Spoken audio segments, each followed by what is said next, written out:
The front door slammed shut, the sound a gunshot in the quiet house, and I froze, my coffee mug halfway to my lips. Sarah's laughter spilled in from the foyer, bright and jagged, like glass shattering in reverse. She was back from her business trip, 3 days in Chicago for a marketing conference, but that laugh, it wasn't hers. Not the warm, soft chuckle I'd fallen in love with 12 years ago. This was something else, something reckless, edged with a secret I could feel prickling under my skin. I set the mug down, the ceramic clinking too loudly against the counter, and waited for her to appear.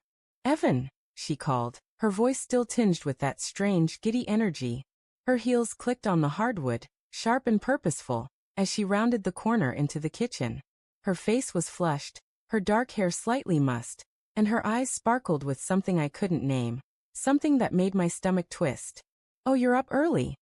"Couldn't sleep," I said, my voice steady despite the pulse hammering in my throat. "How was Chicago?"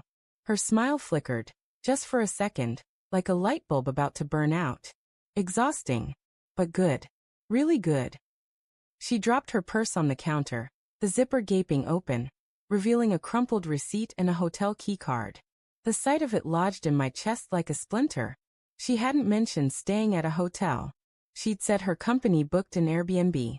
I leaned against the counter, forcing my hands to stay loose. "Meet anyone interesting?" Her laugh came again, sharp and too loud, slicing through the air. "Oh, the usual conference crowd. Boring suits, bad coffee." She turned to the fridge, pulling out a bottle of water, her movements quick, almost frenetic. "I'm starving. Did you eat already?" I watched her, the way her fingers trembled slightly as she twisted the cap, the way her eyes avoided mine. Something was wrong. I'd felt it for weeks. Her late nights at the office, the way her phone was always face down now, the sudden need for space she'd never needed before. But I'd told myself it was stress. Her promotion. The demands of her job. I'd rationalized every red flag until they were just threads in the tapestry of our life together. Now though, standing in our sunlit kitchen with her laughter still echoing in my ears, those threads were unraveling. "Sarah," I said, my voice quieter now. "You okay? You seemed off." She froze, the water bottle halfway to her lips. For a moment, her eyes met mine, and I saw it, a flicker of something raw, something like guilt, before she buried it under a smile. "I'm fine, Evan. Just tired. You know how these trips are." I didn't know. Not anymore. The woman standing in front of me was a stranger wearing my wife's skin, and the realization hit me like a slow poison, seeping into every corner of my mind. I wanted to ask about the keycard, about the laughter, about the way she hadn't touched me in weeks, but the words stuck in my throat. Instead, I nodded, my jaw tight. "Yeah, I know." She didn't notice the envelope on the counter until she turned to leave the kitchen. It was plain white, unassuming, but the sight of it stopped her cold. Her smile vanished and her hand hovered over the counter, as if touching it might burn her. "What's this?"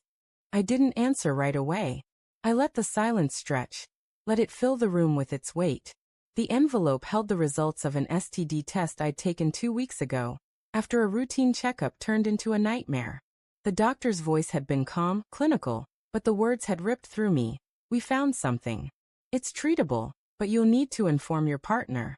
I'd sat in my car afterward, staring at the steering wheel, trying to make sense of it. Sarah and I hadn't been with anyone else.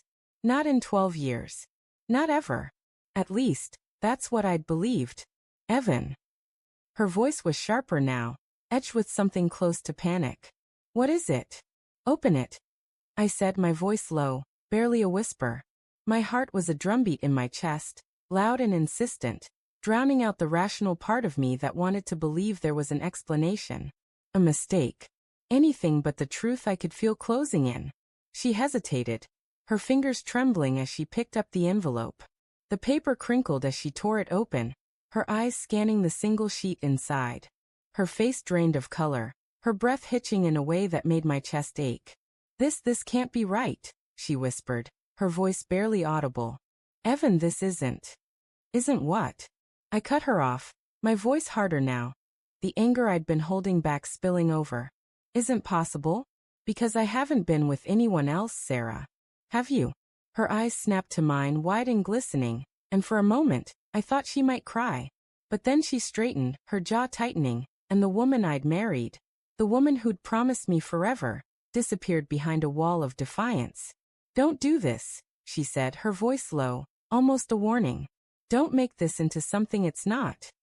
"Then tell me what it is," I said, stepping closer, my hands clenched at my sides. "Tell me why I'm sitting here with a positive test result for something I couldn't have gotten on my own. Tell me why you're acting like a stranger. Tell me why you're laughing like you're hiding something." Her lips parted, but no words came. The silence was deafening, a chasm opening between us, and I could feel the ground crumbling beneath my feet. I wanted to shake her, to scream, to beg her to tell me I was wrong. But deep down I already knew. The late nights, the locked phone, the way she'd pull away when I tried to touch her. It wasn't stress. It wasn't her job. It was someone else. "Evan," she started, her voice breaking. "It's not what you think." "Then what is it?" I shouted, my voice echoing off the kitchen walls. "Because I'm trying, Sarah. I'm trying to believe you, but you're not giving me anything to hold on to." She flinched, her hands twisting together. And for the first time, I saw it. The guilt, raw and undeniable, written across her face. "It was a mistake," she whispered, tears spilling down her cheeks. "It didn't mean anything. It was just one night. I was drunk, and it just happened." One night. The words hit me like a fist, knocking the air from my lungs. I stumbled back, my hand gripping the counter to keep me upright. I saw it all in my mind, the hotel room, the keycard, the laughter. Some faceless man, his hands on her, her body pressed against his. The image burned, searing itself into my brain, and I couldn't unsee it. "Who?" I asked, my voice barely a whisper now, the anger giving way to something heavier, something that felt like grief. "Who was it?" She shook her head, her sobs quiet but gut-wrenching. "It doesn't matter. It was a mistake, Evan. I love you. I didn't mean to." "Stop," I said, holding up a hand. My voice was calm now, too calm, like the stillness before a storm. "Don't say you love me. Not right now." She crumpled then, sinking into a chair, her face buried in her hands. I stood there, watching her cry, and felt nothing. No anger, no sadness, just an emptiness that swallowed everything else. I'd spent 12 years building a life with her, weaving our dreams together, and now it was unraveling, thread by thread, until there was nothing left but the truth. The receipt in her purse caught my eye again, crumpled and forgotten. I reached for it, my movements slow, deliberate. It was from a bar in Chicago, dated 2 nights ago. 2 drinks, 1 tab. And at the bottom, scrawled in messy handwriting, was a phone number. "Evan, don't," Sarah pleaded, her voice hoarse, but I was already dialing. The phone rang once, twice, and then a man's voice answered, smooth and confident. "Hello." I didn't speak. I didn't need to. The sound of his voice was enough, a final nail in the coffin of our marriage. I hung up, my hands shaking, and turned to Sarah. Her eyes were wide, her face pale. And in that moment, I saw her for what she was. Not a villain, not a monster, but a woman who'd made a choice. A choice that had shattered us both. "I'll sleep in the guest room tonight," I said, my voice flat, emotionless. "Tomorrow we'll figure out what's next." She didn't respond, just sat there, her tears soaking the paper in her hands. As I walked away, the weight of her betrayal settled over me. Heavy and suffocating, but there was something else, too, a spark of something new, something like freedom. The truth was out, raw and ugly, and for the first time in weeks, I could breathe.